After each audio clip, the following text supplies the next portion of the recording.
नमस्कार। आज बात करते हैं उत्तर प्रदेश के जगदीशपुर विधानसभा क्षेत्र की।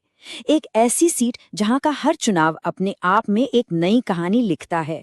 तो चलिए आज डेटा की नजर से इसी कहानी को परत दर परत समझने की कोशिश करते हैं कि यहाँ के राजनीतिक समीकरण आखिर काम कैसे करते हैं।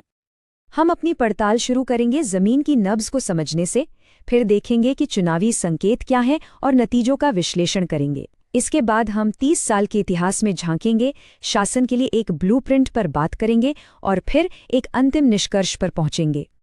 तो सबसे पहले आइए जगदीशपुर की जमीनी हकीकत को समझते हैं।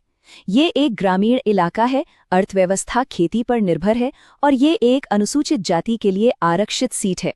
यही बात यहाँ के सामाजिक समीकरणों को और भी दिलचस्प बना देती है। देखिए, किसी भी जगह की राजनीति को समझने की चाबी वहां के सामाजिक ताने बाने में छिपी होती है।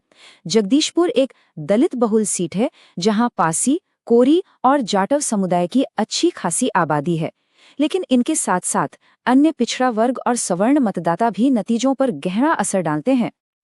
तो जमीन पर असल मुद्दे क्या हैं? लोगों की नाराजगी 3 बड़ी वजहों के आसपास घूमती है। पहला, सुरक्षा को लेकर चिंता। दूसरा, जमीन से जुड़े विवादों का डर। और तीसरा, सड़क, बिजली, पानी जैसी बुनियादी सुविधाओं का ना मिलना। यही वो बातें हैं जो यहाँ की पूरी बहस को दिशा देती हैं। तो ये तो हुई जमीन की बात। अब आगे बढ़ते हैं और देखते हैं कि हाल के चुनावी आंकड़े हमें क्या इशारे दे रहे हैं। अगर जगदीशपुर की पूरी राजनीतिक लड़ाई को हम 3 पॉइंट्स में समेटें तो वो क्या होंगे?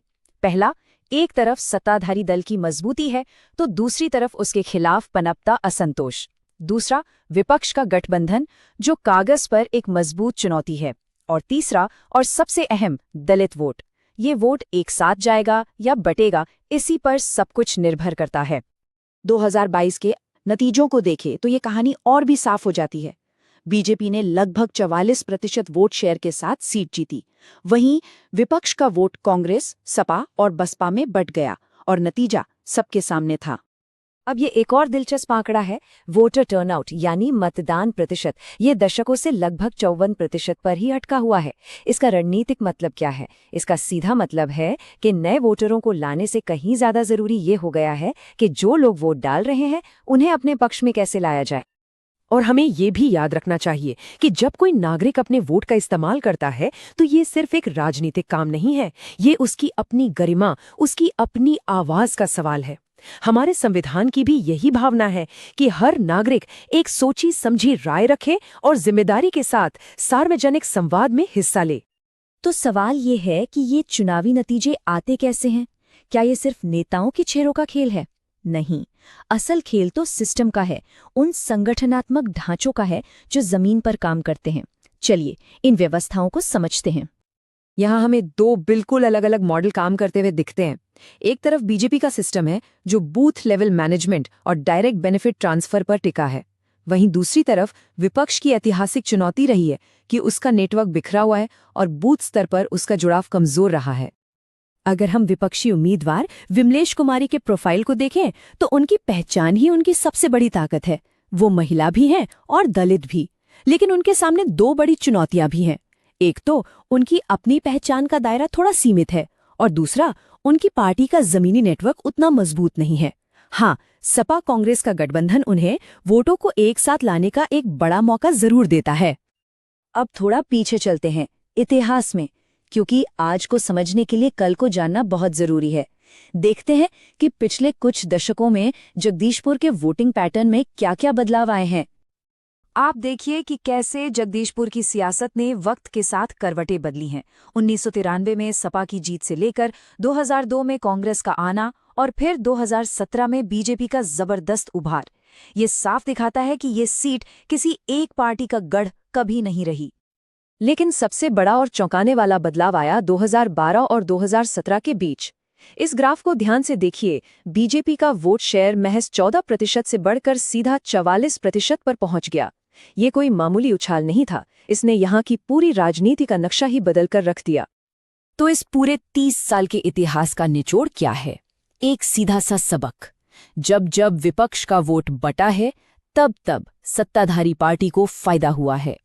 और जो मौजूदा इंडिया गठबंधन बना है वो इसी ऐतिहासिक पैटर्न को तोड़ने की एक सोची समझी कोशिश है। तो ठीक है, हमने समस्या को समझ लिया, इतिहास को देख लिया। अब सवाल उठता है कि आगे का रास्ता क्या है? एक प्रभावी शासन और चुनावी सफलता का ब्लूप्रिंट कैसा दिख सकता है?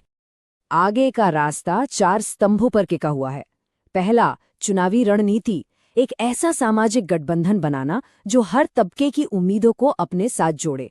दूसरा, संगठनात्मक ताकत, यानी हर बूथ पर एक मजबूत टीम। तीसरा, एक सरल और स्पष्ट नैरेटिव। और चौथा, हर संसाधन का सही और सटीक इस्तेमाल।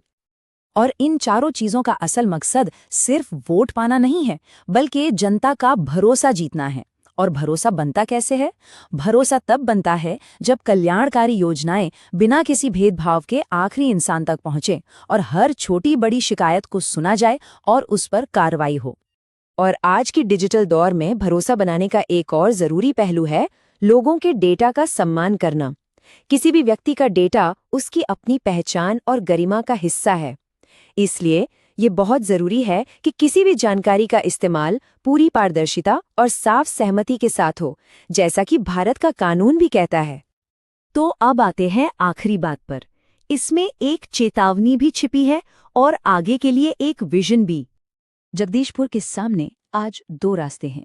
एक रास्ता है जहां सिस्टम की कमजोरियों को नजरअंदाज किया जाता है, जो आखिर में नाकामी की तरफ ले जाता है। और दूसरा रास्ता है एक नए तरह के नेतृत्व का, जो डेटा से चले लेकिन जिसके दिल में सहानुभूति हो, जो चुनावों को सिर्फ जीतने की जिद न माने बल्कि सुशासन लाने की एक प्रक्रिया के तौर पर देखे। तो आखिर में सवाल बस यही है, क्या भरोसे और डेटा पर टिकी एक रणनीति एक पुरानी और मजबूत राजनीतिक मशीन को टक्कर दे सकती है? जगदीशपुर का भविष्य इसी एक सवाल के जवाब में छिपा है।